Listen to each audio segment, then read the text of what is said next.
Nina's trap was as cruel as it was unforgiving. She awoke strapped into a chair, bound by a straitjacket, a circle of 4 steel posts around her, each one aimed at her throat like a firing squad. When Bobby stumbled into the room, she immediately begged for help, tears running down her face. But the truth was far worse than either of them expected. A tape revealed her fate. The key to the device was inside her stomach, attached to a fishhook. Bobby had 60 seconds to reel it out. The catch? If Nina let out so much as a scream above a whisper, the rods would inch closer until they skewered her like a kebab. The moment he began pulling, Nina's resolve crumbled. The hook tore her from the inside and she screamed in agony. Bobby clamped his hand over her mouth, begging her to stay quiet, but the pain was unbearable. Each cry brought the rods inches closer. Blood sprayed as she coughed violently, spitting it onto Bobby, who frantically yanked harder at the line, ripping more flesh as time ticked away. At last he freed the hook, the key dangling from it with a shred of her tissue still attached.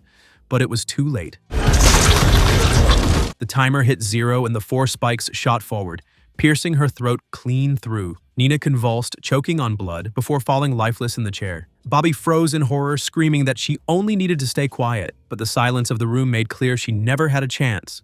Rex. Morgan's nightmare began the moment she regained consciousness. Bound and skewered by long metal spikes, she screamed until noticing a tape strapped to her wrist. John Kramer's voice laid out her impossible choice: survive by pulling the spikes from her body. But every spike she removed would drive deeper into her husband, Rex. Her life for his. Have you endured?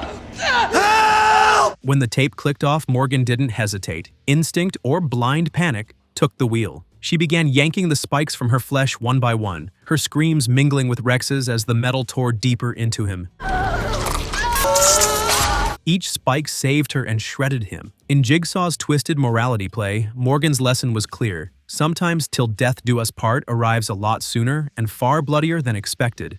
Allison Kerry. Detective Kerry's nightmare started the moment she opened her eyes. Strapped into a monstrous contraption, she didn't need a rulebook. She knew immediately she'd been drafted into one of Jigsaw's team-building exercises. A TV flickered on, and the puppet gave her life's harshest performance review. Hello, Kerry. Her obsession with death had left her more at home with corpses than with people. The challenge? Fish a key out of a beaker of acid in front of her. 60 seconds, 0 do-overs. Panic took the wheel. She tried tipping the container, but of course it was chained in place. This wasn't meant to be easy. It was meant to be a horror show. With no choice, she shoved her hand into the acid. The instant burn made her scream and pull back, skin blistering and bubbling like meat on a grill. But time was bleeding away, so she plunged her hand back in, agony tearing through her, until she finally gripped the key and ripped it free. Her hand was mangled, charred, barely usable, but she'd done it. She jammed the key into the lock, and nothing. It didn't fit. The lock stayed shut. The realization hit hard. This trap was unwinnable. Jigsaw's rules hadn't been rules at all. They were a death sentence.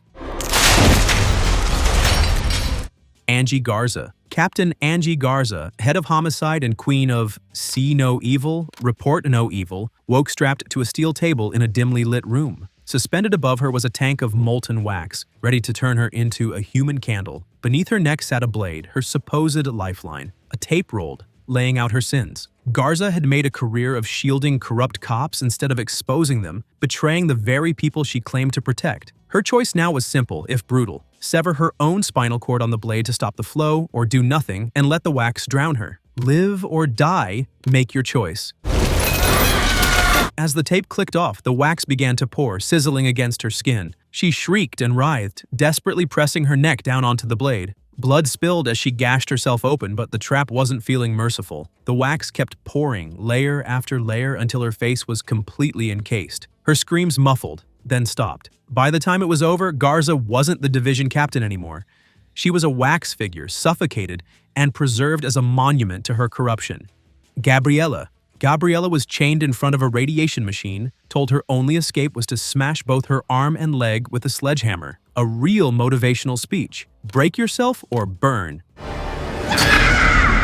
She started with her foot, splintering it while Cecilia, ever the supportive bystander, offered backseat survival tips. Gabriela managed to shift out of range just in time for the machine to adjust and roast her again. Screaming as her skin cooked, she moved to her wrist, pounding it until the bones shattered, and she finally broke free. She collapsed on the floor, alive but scorched. After Gabriela survived her test, John instructed Amanda to take her to a hospital. However, before they could leave, Parker suddenly subdued John and Amanda at gunpoint, forcing them to release Cecilia. Once freed, Cecilia and Parker turned the tables on them. John pleaded with Cecilia to let Gabriela live, reminding her that she had earned her life. Amanda echoed his words, begging Cecilia to show mercy. In an act of cruelty, Cecilia ignored them, stepped on Gabriela's neck, and snapped it. Amanda broke down in hysterics as Gabriela's body went limp. Stephen Singh. In this little meet-and-greet, Jigsaw showed up dressed head to toe in black. His next subject, Jeff, barely had time to process before detectives Tapp and Singh stepped out of the shadows with guns drawn. Finally, the cavalry, or so Jeff thought. But Jigsaw wasn't the type to play fair. One step onto a hidden pressure plate, and suddenly Jeff was clamped into a chair with 2 drills slowly inching toward his skull. Singh frantically flipped through a keyring, while Jigsaw taunted them with smugness. With no time left, Singh fired, blasting the drills just before Jeff's head became a DIY fountain. Jeff was safe, but in classic cop cliché fashion, saving the hostage gave the villain his opening. Jigsaw slashed Tapp's throat and bolted. Singh gave chase, actually managing to shoot Jigsaw and drop him. Finally, a win. Except it wasn't. Stepping closer, Singh tripped a wire and triggered 4 shotguns at once.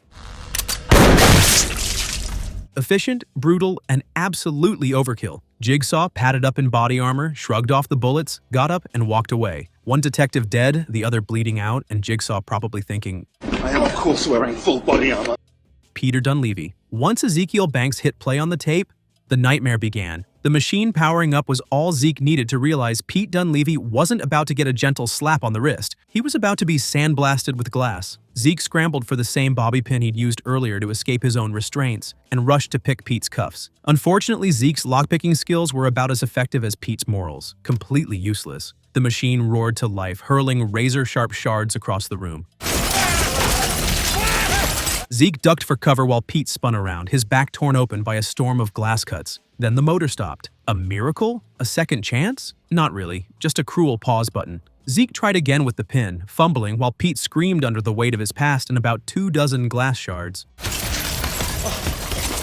Finally, Zeke remembered the tape's cryptic clue, found the actual key, and charged forward behind a trash can as makeshift armor. By the time he reached Pete, the detective's body had already given out, bled dry by the endless cuts. Ivan Landsness. Riggs' rage boiled over when the TV in front of him flickered to life, showing a blindfolded woman strapped to a bed, helpless beneath Ivan's abuse. The sight snapped whatever restraint Rigg had left. He forced Ivan into the very bed where his victims had once suffered, chaining him down despite the man's pathetic begging. A gun to the face works wonders for compliance, and soon Ivan's head was locked into a vicious steel vise. On the table sat 2 strange triggers and a note. Rigg shoved them into Ivan's hands, warning him this was his only shot at survival. The tape confirmed the rules. Push the triggers, sacrifice your sight, and live. Refuse, and the machine would take everything. A poetic punishment blinding the man who had turned blindfolds into weapons. Trembling, Ivan pressed one. The scythe plunged through his right eye with a wet crunch, his screams echoing in the chamber. But when it came time for the second, his courage evaporated. Then the timer hit 0. In an instant, the contraption tore his limbs apart, shredding him into a broken heap. Ashley Kazon. Ashley was the first to wake, disoriented but instantly aware of the danger. A massive blade loomed just inches behind her neck. One by one, the others stirred. Luba, Malik, Britt, and Charles, each shackled with steel collars connected by a single cable threaded through them all. A TV flickered on, and the puppet delivered their instructions. They had exploited privileges from birth, and now their survival depended on cooperation. 5 keys waited in glass boxes ahead, but the warning was clear. If they followed their selfish instincts, they'd all die. The game quickly spiraled into chaos. Relax. I am. Relax! Malik, panicked, insisted someone had to die. Arguments erupted as accusations flew, their pasts and secrets surfacing like open wounds. Finally, in a rash move, Malik lunged for a box, triggering the timer. The collars tightened, pulling each prisoner toward the mounted razors at their backs. One by one, they scrambled for their keys. Charles secured the first, Luba the second, Britt the third.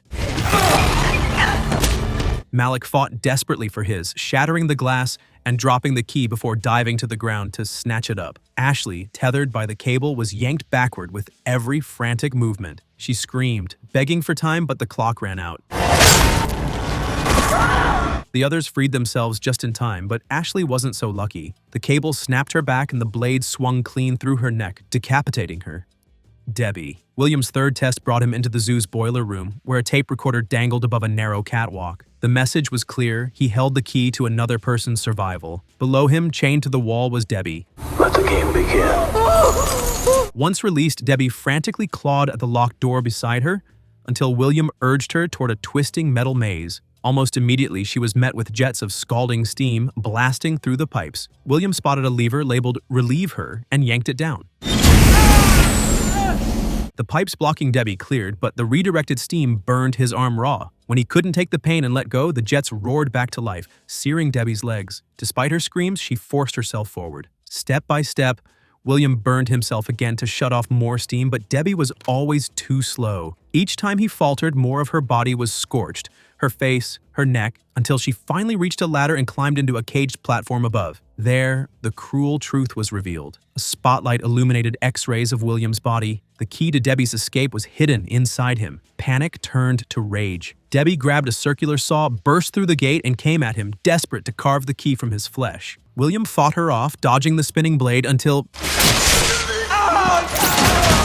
a metal rod fired through her skull, cutting her down mid-swing.